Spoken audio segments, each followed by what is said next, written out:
annual meeting. We're going to start with prayer, and then Wes is going to share with us the rules that will govern our time together this evening.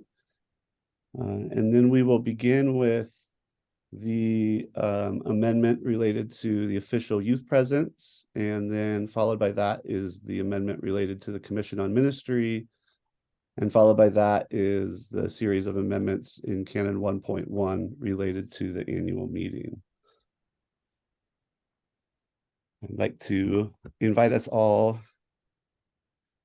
into prayer for a few minutes before we begin. Let us pray.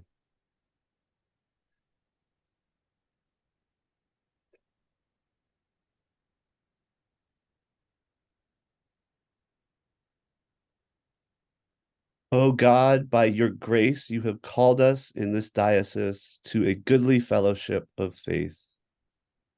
Bless our Bishop Diana and other clergy and all our people. Grant that your word may be truly preached and truly heard, your sacraments faithfully administered and faithfully received. By your Spirit, fashion our lives according to the example of your Son, and grant that we may show the power of your love to all among whom we live. Through Jesus Christ our Lord. Thank you. And I will turn it over to Wes now to share the rules that we will abide by tonight. Thank you, Derek. Hello and good evening. Spotlighted. We're going to utilize this evening as a time to be able to practice some of our what's incorporated into our proposed house rules this year. The first thing, though, having to do with one of the house rules that I wanted to throw out there, just so I don't forget it later, is that Friday is our deadline for delegate changes. So if there's been any change in your delegation, please be sure that that change is submitted by Friday, so that way it can be accomplished. There's a little link on the website under the delegate change portion, and in the event of an emergency that arises between Friday and our actual annual meeting, you will need to communicate with our secretary, Laura Sheridan Campbell. So she would be glad to hear from you if you need to do that. So that was the first thing I wanted to get out of the way. So in terms of our time tonight and the conversation that we'll be having as we undertake this hearing, you will have seen likely online that the intent was to give a certain amount of time to each of these proposals. And so that will be set out in terms of our time of debate for this session. We're not really debating in this realm, but again, we're practicing in terms of being able to talk for and against the various changes. We're going to have an opening little bit from when a motion is made, or when one of the amendments is raised, there will be a brief moment where we will have 60 seconds, a minute, to be able to. Let me step back. I'm jumping into the process. Let me talk about the House rules for a moment.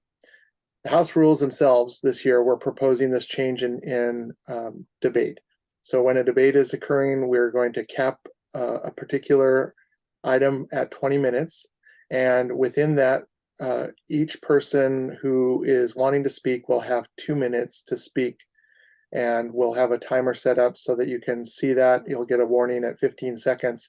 And at 2 minutes, if you reach that time, then your microphone will be muted.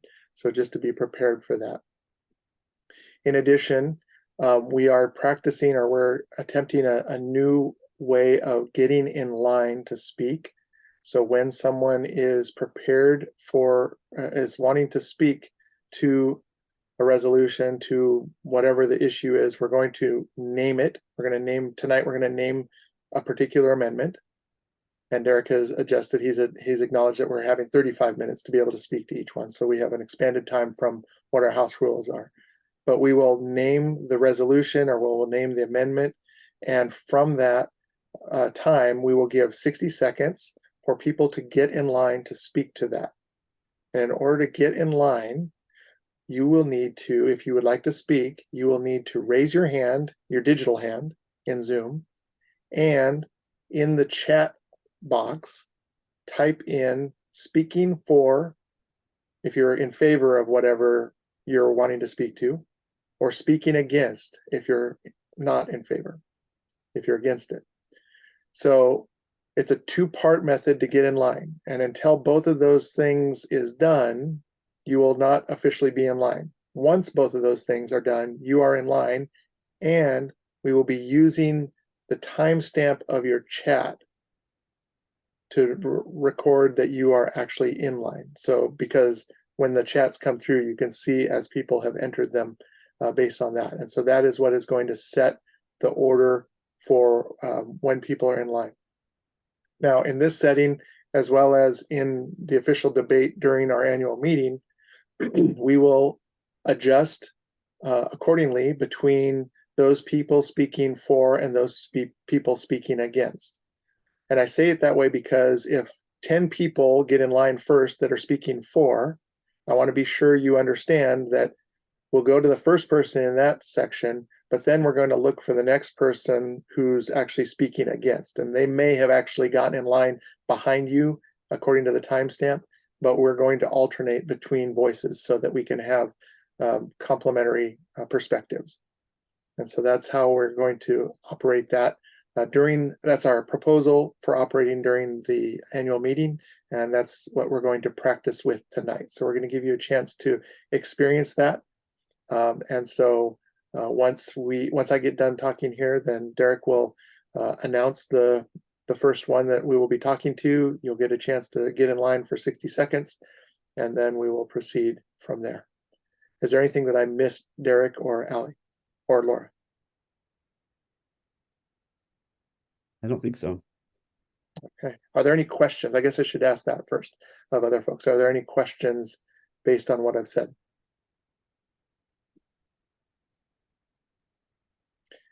Alan. Thank you, Wes. My question is that what if we want to do a parliamentary inquiry or a question? How do we signify that? Thank you for asking that. Yes, that still exists in our the other part of the rule in terms of using the chat for those means. If you have a parliamentary question or some other procedural question, you can type that into the chat as well when you raise your hand, and we will look for those, and those will jump to the head of the line as we try to address those. Thank you for asking that question, Alan. I will also just acknowledge, just so that we can finish out the House rules introduction piece, that one of the other proposals that we are in the midst of this, since we're putting a cap on the debate time and we're putting 2 minutes per speaker, I also want you to be aware that during our annual meeting, we will have no amendments will be allowed within the first 6 minutes of the debate time. So we're going to track that as well and give some time for conversation on the basic motion before addressing any amendments. And if you are someone who wishes to submit an amendment, much like we did last year, we're asking you to submit that in writing in the chat. So if you are, after tonight's hearing, for example, or after the resolutions hearing on Thursday, if you are inclined and you're feeling like you're going to make an amendment, I would strongly recommend you consider writing that down in advance, having it in print in some way that you can then just copy and paste into the chat when that happens. A question was asked during delegate training, whether we would accept pre-filed amendments. We have not set up a formal way of doing that, but I think that is something that we can try. So if you are of the mind that you're going to do some type of an amendment, if you want to send that to, again, our Secretary of Convention, Laura Sheridan Campbell, she can keep track of that, and she will let us know since she'll be at the head table with us when there is the potential that someone's going to raise an amendment. I think that addresses the latter part that I forgot to talk about first. Now, are there any other questions?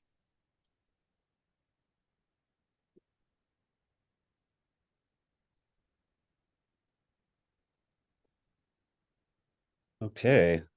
Well, it looks like there are no more questions right now. So in that case, let's get started. I'm going to, for each proposal, share the text that that we have prepared. Ali has is going to provide a link for each one as well in the chat as we move along, so that you can pull up the latest version. There was one place on the website that the version with the numbered lines was not posted until today. The main place on the website, it was replaced last week, but if you do not have a version with numbered lines, then please pull up the one that Ali links to here as we get started.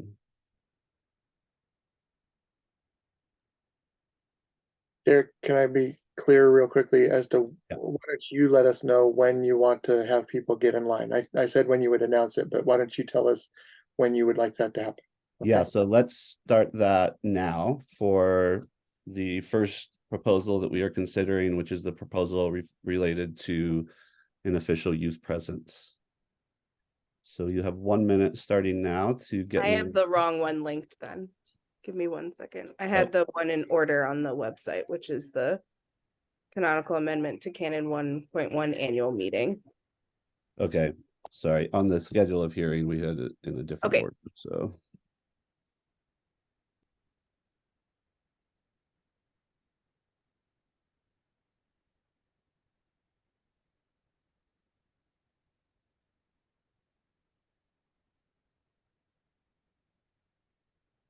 And while people are getting in line, I will ask Alan Murray and Beth Ferguson to speak briefly to the rationale and the what of this proposal. Alan. Thank you, Derek. Sure. Thank you, Derek. Alan Murray, lay delegate from Trinity Cathedral, Portland. Also the proposal for this canonical amendments to Section 3 of Canon 1.1. Essentially what this canonical amendments is to include the official youth presence as part of the delegation to our annual meeting. And we added an entire section of 1.4 to define who these are. And we have 7 convocations. So the idea is to allow each convocation to appoint or elect up to 2 youth from each convocation. And it also specified what is the age requirement, which is between 16 and 19. And that is the age requirement that is parallel to the official youth presence that is representing each province to the General Convention every triennium. And that they will be given a seat and a voice at a convention. And this does not require that every convocation has to elect up to 2, because I do hear some concern that we may not have the youth to represent us. And I think this is just beginning to build the capacity and the infrastructure to allow that to happen. And if your convocation do not have is not able to identify official youth presence, I think that is also a very good opportunity for us to work on identifying and developing youth leadership in our convocation. And the reason we are proposing this is that there are quite a number of dioceses across the Episcopal Church already started to do this. The Diocese of California has done this for the last 10 years. The Diocese of Utah, the Diocese of Western Massachusetts also allow every parish to actually send youth delegates actually to the convention of the diocese. So recently I've heard a conversation from one of our deputies who have a parishioner who is a youth who attended the Episcopal youth event in Baltimore this summer. And this youth was so energized by what is happening in the Episcopal Church, that this youth came back and said, I'm going to apply for official youth presence to the General Convention. So we are hoping that this resolution will really help build the capacity to allow us to start developing the youth and to recognize them and to take their voice into consideration. Thank you, Alan. Thank you. Is there anything you wanted to add, Beth? I thought that was great. Thank you, Alan. And a lot of it you can read in the resolution. But one thing we wanted to be clear about is we would like to kind of form a group within the diocese to support this action and not just leave each convocation on their own to train up and recruit and all of that independently, but trying to put some sort of system in place that we can support with the recruitment of candidates in your convocations and helping to prepare the youth for convention, and then also supporting them while they're at the meeting. And there's a super rudimentary drafty slideshow that I put together that we would build out with the support of the diocese, but it ranges from, so you want to be a delegate, like what does it even mean, all the way to, how would the voting, well, they don't get to vote, but how do you get to have your voice heard at the convention? Because those are things we struggle with as adults, and then thinking about having that youth voice really feel empowered to speak at convention. We want to make sure that it's not just, hey, we were sitting here all day and it was super boring and we didn't do anything. So we just wanted to set it up for success, because we know that when we get our youth involved in the church early on and they start to see how God's work in the world happens, even in something as, quote unquote, boring as convention, it's important for them to be a part of. So we don't want it to be boring. We want it to be empowering. So. Thank you, Beth. Okay, Wes, I will turn it over to you now to begin inviting people to speak in the order in which they've been put in line. Well, thank you, but nobody has raised their hand other than Alan and Beth. All right, well, let's give it a minute. So you still have time to sign up if you'd like to get in line. Beth, you could put your hand down unless you are wanting to speak again.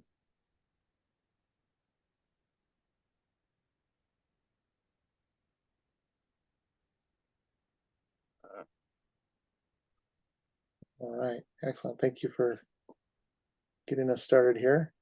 So we have Donna, who's speaking against.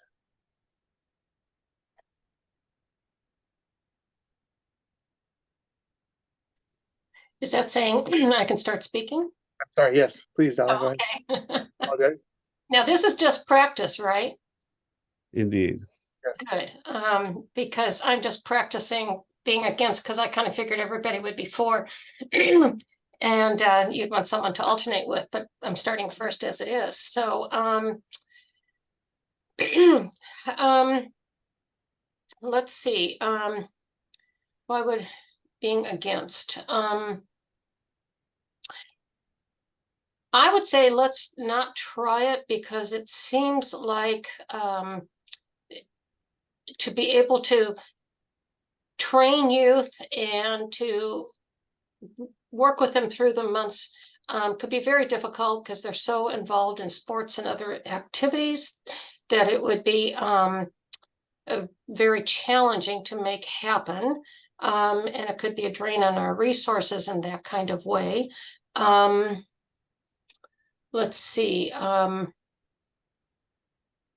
Also, we're looking at a time frame from being 16 through 19. So we're looking at both high school and college.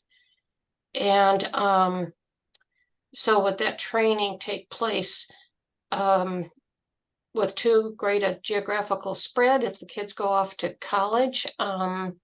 So I think there's a lot of unanswered questions, and I think we should be careful at this time. And again, that's just me giving against a try, and that's the best I can think of. Thanks. Thank you. Mhm. You, for what it's worth, you were about a minute and a half.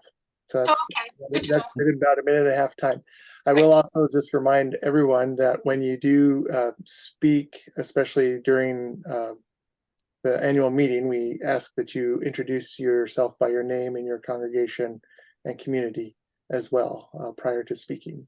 Oh, good to know. Yeah, thank you for giving it a shot. You bet. To be clear, we're just practicing the getting in line part and going through that too. So that's great. I'm glad you took a chance on that. Derek, I'm curious. I'm seeing the 35-minute clock in the lower left corner. Should it be running because we're in that process? It absolutely should be. Let me adjust it to when we started, which was about 7 minutes ago. Thank you. I thought I'd make a point of that. And that's going to be tricky. We're going to have to almost have two, I guess, because speakers are going to have 2 minutes. And that's probably more what we're going to be timing, I think.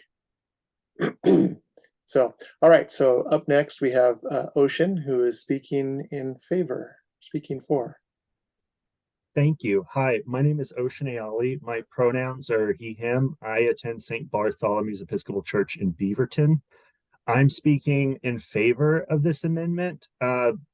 Personally, I first started attending Episcopal parishes when I was 17 years old.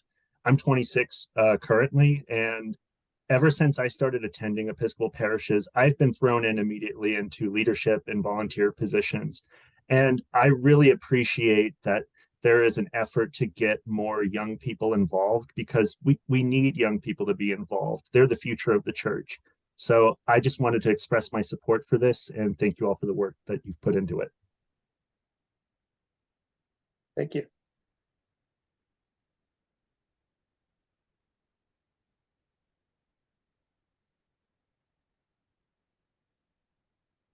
I see, there we go. Okay, I was gonna say, I see your hand raised now, but now I see it in the chat.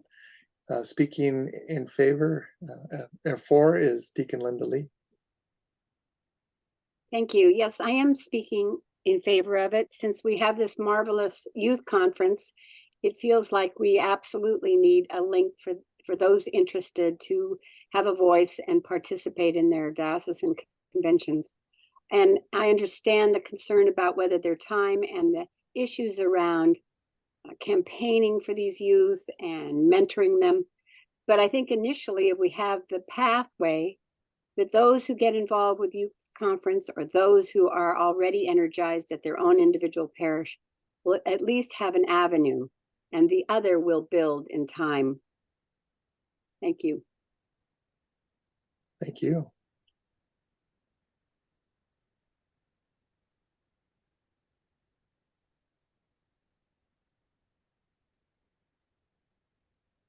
Is there anyone else who would like to speak to this particular one?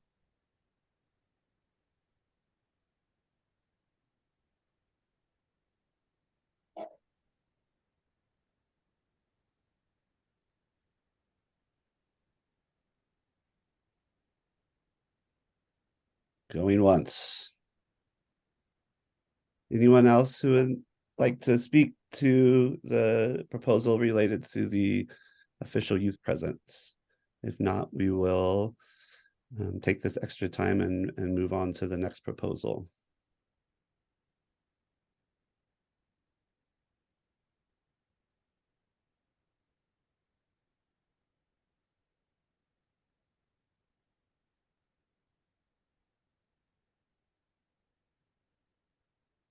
All right. In that case, if there's no one else who would like to speak to this proposal, we're going to pause our time and transition to the next proposal, which is the proposal related to the Commission on Ministry. If you can give me just 1 second to switch documents.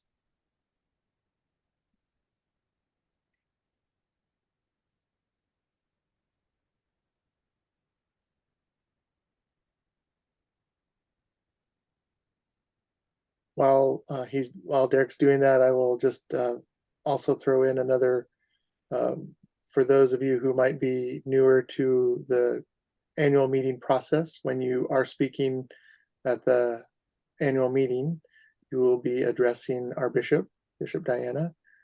She is the chair of the meeting, and so as you speak, you'll be speaking directly to her. So just to be mindful of that. So you might introduce yourself as, Right Reverend, my name is so-and-so from such and such. And one of the other things that I mentioned in delegate training was if you are speaking for or against, it can be helpful. You are identifying it in the chat, but it can be helpful to even say that in your first bit before you undertake speaking more, just in case your 2 minutes comes and it cuts you off before you get to that point of being able to say, and therefore I'm speaking.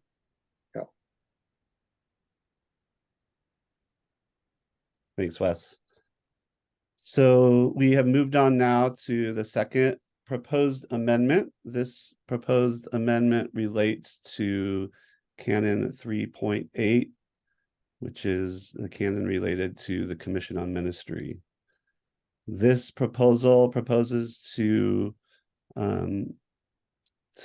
eliminate the bifurcated structure of the Commission on Ministry, which is currently the Committee for Baptismal Ministry Development and the Committee for Ordained Ministry Development. There are a couple of primary reasons for this that I'll just highlight from the rationale. One is that it's the opinion of the Commission that this bifurcated structure has not done what we had hoped it would do in our diocese by significantly revitalizing and supporting lay ministry and the development of lay ministry in our diocese. And the second is that this commission has been very large recently. As late as the beginning of last year, there were 23 people on this commission. And in the meetings that we had in the first 6 months that I was on the diocesan staff, we rarely had more than 60% of folks show up for meetings. And we realized that it's increasingly difficult to recruit people to these teams that are pretty demanding as far as time goes. And so those are all reasons that we are proposing to eliminate the bifurcated structure of the commission and return to a single commission whose purpose incorporates both of the bifurcated committees.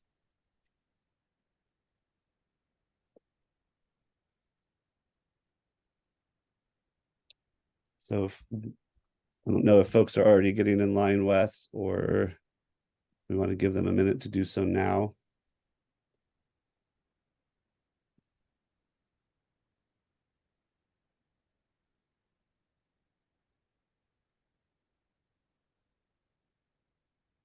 Ali, I think one thing that would be helpful when we get to the annual meeting is if you perhaps typed in what it is that we're debating in the chat, so it'll differentiate what people Okay. are spoken to. Okay. I think Ali's actually away from the computer for a moment. I just remembered. So I can put the link in. Sorry, I just put George down. no, that's fine. That's fine. I Oh. was just saying that at the actual meeting, I think either typing in what it is that we are debating, or if you put the link into Yes. then that'll differentiate that we're moving into the next segment. Yes, and we were moving on to the next one. Yes, please. Yeah, Okay. the second one, which is the Commission on Ministry one, Ali. Thank you, Ali.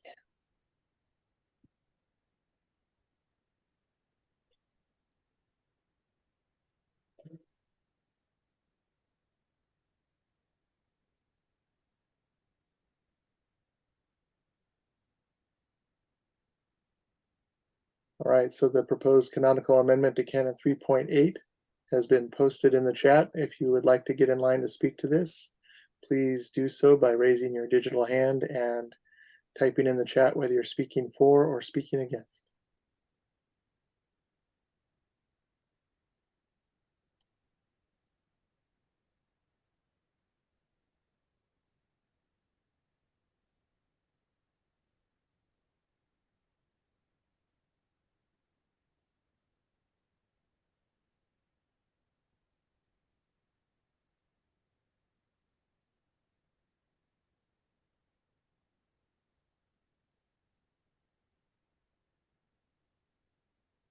Alan has a question. Please go ahead.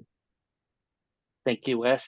I have a question on line 34 of section 2. The commission shall establish policies and procedure for its organization, so on and so forth. Do we currently have a policies and procedures, or is that to be developed? So we do have a policies and procedures. I am working on a revised draft of it that would align with this proposal, but the last time that the policies and procedures of the Commission on Ministry were updated were in 2009, which was before another change to this canon. And so the policies and procedures need to be significantly updated. And we'll be ready to share a draft of that this fall if this amendment is approved. Thank you.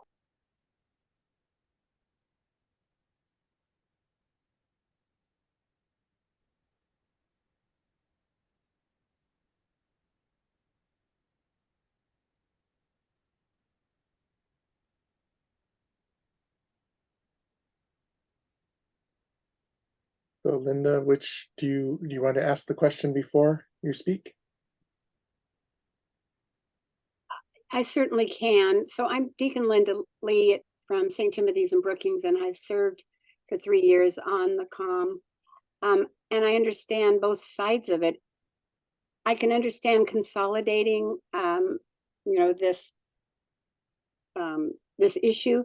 I just question what the procedures will be that will make sure that the laity has full voice in lay ministry, because it's very easy for a meeting to get dominated by issues regarding ordination. Thank you. Would you also like to speak for it? Or was that your overall point? Yes, I'm for it, and I understand the reason to consolidate and make the commission smaller. I just would hope that it would be the procedures would be such a way that the laity will have, continuing strong voice. Oh, and I should say that even the old version of the policies requires essentially the same number of people from like 4 to 5 lay people, 4 to 5 deacons, and 4 to 5 priests.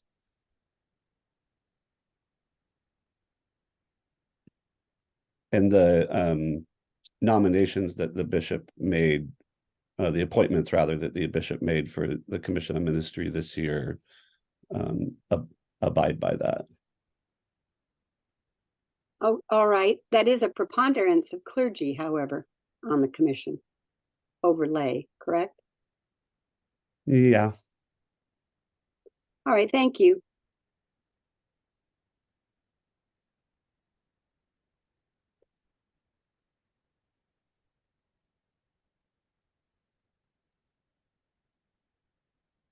We currently have nobody else in mind right now. Okay.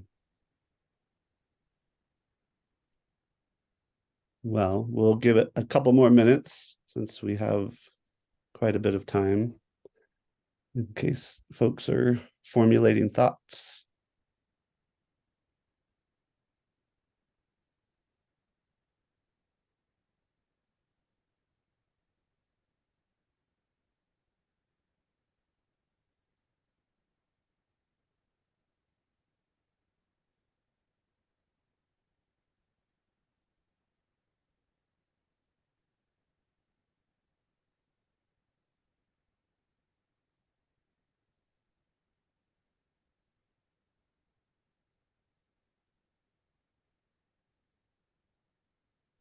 Okay, well, I'm not hearing any more takers for comments on this proposed amendment to Canon 3.8. So if we have no more speakers on this proposal, then I will recommend that we move on to the next proposal. All right. It's happening. Give me 1 second to switch to the third document, and Allie will drop the link in there for us. And once again, while Derek is doing that, I'll take the opportunity to speak again to procedure, or what would be appropriate is when you complete speaking on the day of our annual meeting, I would invite you to remute yourself. Our goal is to try to have people continue to be muted unless they are in that moment of speaking. It just helps to cut down on if there's any external noise to make sure that we're all able to hear what's going on. So we ask that you will follow through with that once you've spoken. Trying to think if there's anything else that I could emphasize. Oops. I believe also just practicing stating your name and where you're from when you are called to speak. And then also take a moment to make sure that you've renamed yourself to include your church name, the town or city, and your order, just to get into that practice for the annual meeting. That's how you will be represented as in attendance for quorum purposes. Thanks, Allie and Wes. Okay, you should be seeing now the proposed amendments to 1.1. This canon relates to the annual meeting of the convention. And I will invite Becky Snow to briefly speak to the rationale of this revision. Becky Snow, Trinity Ashland. Over the years, there's been some confusion and some inconsistency in interpretation of the language of the existing Canon 1.1, and so this is an effort to clarify some of those issues, to make, for instance, the size of committees essentially similar, and to try to answer some of those questions. The first change is a statement in section 1A that indicates that the annual meeting is expected to be, in A and B, expected to be in person, and then B is the provision for the authority that allows the bishop, in consultation with the standing committee, to, under extreme circumstances, change that. And that was something that we were missing when the pandemic snuck up on us. The another change is you'll see down here in section 3, if you can scroll that up, down, whatever direction is the right term, that the committees get appointed 6 months before the convention instead of 3 months. We're supposed to report all of our delegates who've been elected at our annual meetings by the end of the first quarter to the diocesan office. So the bishop has the names of the people who are going to be delegates, and some of these committees can begin organizing and working ahead of time as resolutions or proposed changes to canons or whatever are submitted. And we're hoping that this will also encourage people to get their thoughts about those proposals together earlier in the year and send them in, so that the people can be thinking about them and talking about them in convocations and so forth. In terms of the committee structure, there are a couple of new specifications. One is that the committees should all have an odd number of members, so that you don't have tie votes, that no delegates can serve on more than one committee, because we want to build capacity, as Alan was talking about, by having more people engaged in the business of convention. Let's see, if you go on down further, we eliminated, as Derek indicated, I think, the committee on credentials, because the staff does that, and so that's not a place where people are going to feel useful and productive and helpful in the business of conventions. What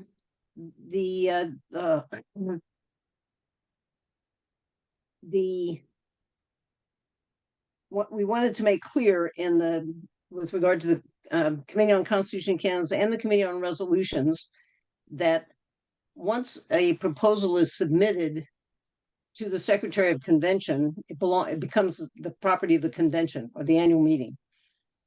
And that means that the committee to which it's assigned gets to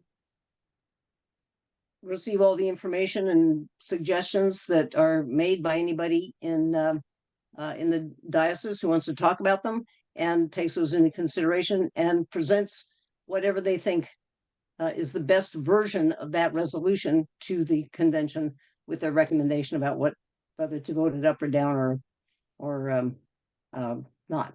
So that's what we're trying to clarify in terms of the authority of those two committees, Constitution, Canons, and Resolutions, that they do have the authority to amend the resolution that's been presented to them or create a substitute for it, which they then present. If the proposer of that resolution doesn't like the changes that are suggested by the committee, that proposer can always stand up and move to replace, to use the original as a substitute. But the function of the committee is to really massage that whatever's proposed to provide the best outcome that they can envision about whatever that subject is. Let's see. The other thing that we tried to clarify was the timing of when proposals that are submitted to the secretary need to be sent out to both the committee members that are relevant and to all of the potential delegates. And you know, there was vague language before about as soon as practicable or whatever. We said, you know, tried to talk to the staff and settled on 5 days. There is no perfect answer, but it's gives them essentially a week of business days in which they can get that information out to everybody. And then the last thing that we tried to clarify was the post-convention committee and what its responsibilities were in terms of following up on the business of convention. So you see the language there about what matters go to the post-convention committee and what they're supposed to do about it, including the final report back to the next convention. So that's kind of a brief overview, and if anybody has a specific question, I would try to answer that if Derek asks me to. Great. Thank you very much, Becky. At this point, we'll invite you to get in line if you are interested in speaking to this proposed amendment.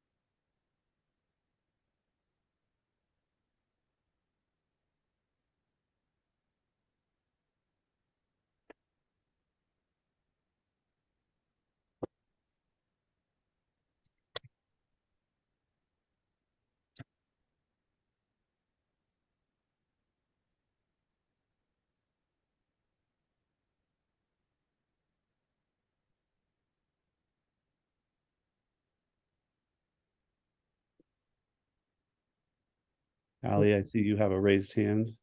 I don't think I did this last time. I was giving it the full minute before I, Oh, sorry. so. Please, Allie, go ahead. My question regards, as one may guess, the communication from the secretary and staff to all who should receive either amendment or policy within the 5 business days. Is there any sort of determined that language that needs to be included with the within the canons, that it is titled a specific way, knowing that that is a received resolution that has not been massaged out by the committee, because I doubt that the committee would have time to meet within those 5 days.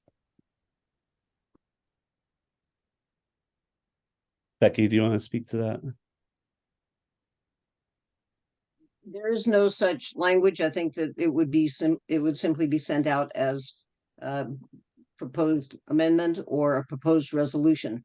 And there's no expectation that it would have been massaged before it's sent out. The point is to give the raw subject matter that was proposed to all the potential delegates.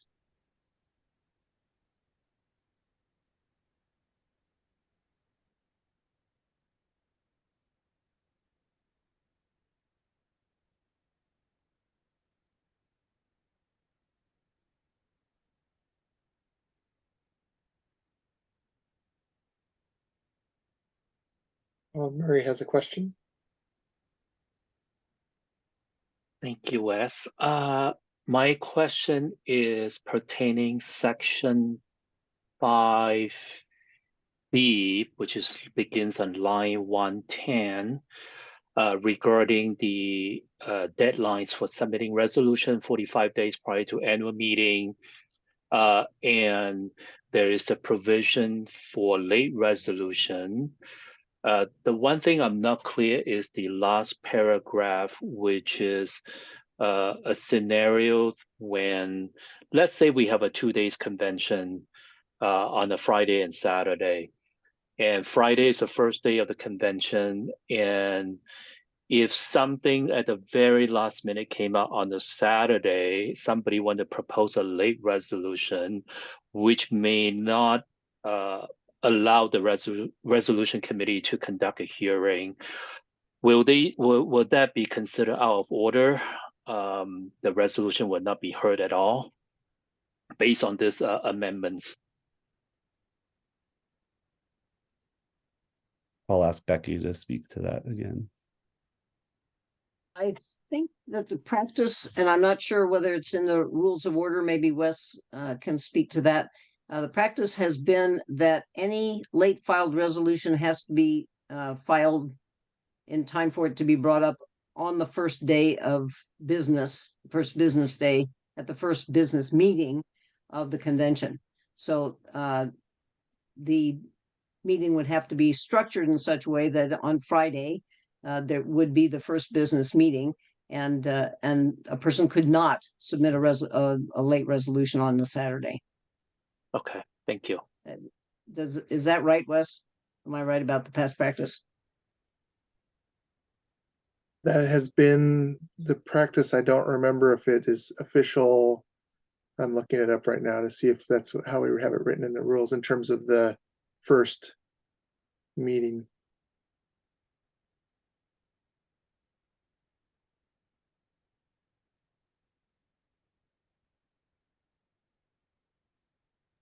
Does not specifically state that. So we can look at that. The committee can look at that. Thanks for catching it. Yeah, thanks, Alan. Thank you. Because I asked that question because how does this apply in case of emergency if we have to have an online convention? You know, I think the last few years we have enough practice of that, which is that we do not allow late resolution. And I recall last year at the very last minute, we were we sort of like started to debate on the floor about supporting St. Timothy Brookings on what was going on, which was there was a very late development, which rightfully so, and I fully support that. But you know, that could have become a resolution at the last minute for a last minute situation that arises in that case. So which has led me to kind of wonder, how do we handle situation? We are not encouraging people to file late resolution, but I also want to leave room for the Holy Spirit at the last minute if there's something to speak to us about matters that concern our diocese and our common life, that we have the capacity to do so.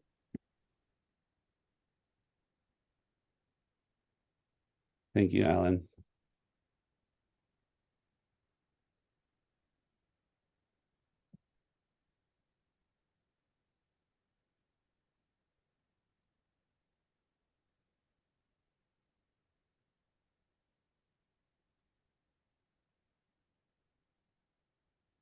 Anyone else who would like to speak to this proposed amendment?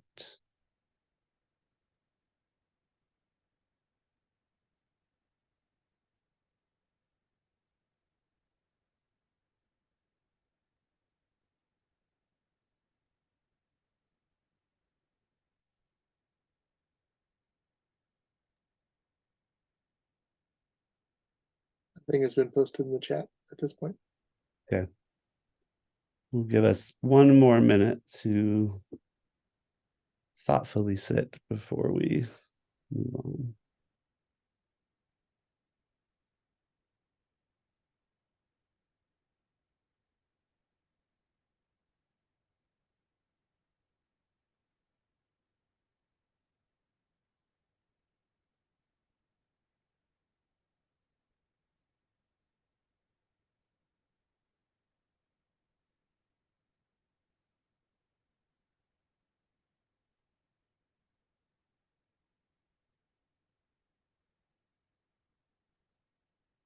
Okay, well, hearing no more interest in commentary on any of these three proposed amendments, I will thank you on behalf of the Constitution and Canons Committee for being here and participating tonight. Maybe next time I need to tell people there'll be cookies at the Zoom meeting.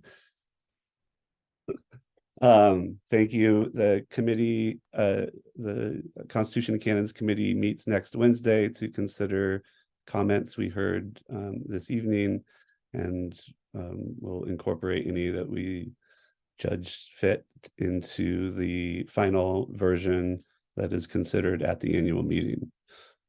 If you have questions in the meantime, you can feel free to reach out to me. And if there's no other questions, I will say thank you for being here. God bless you and good night.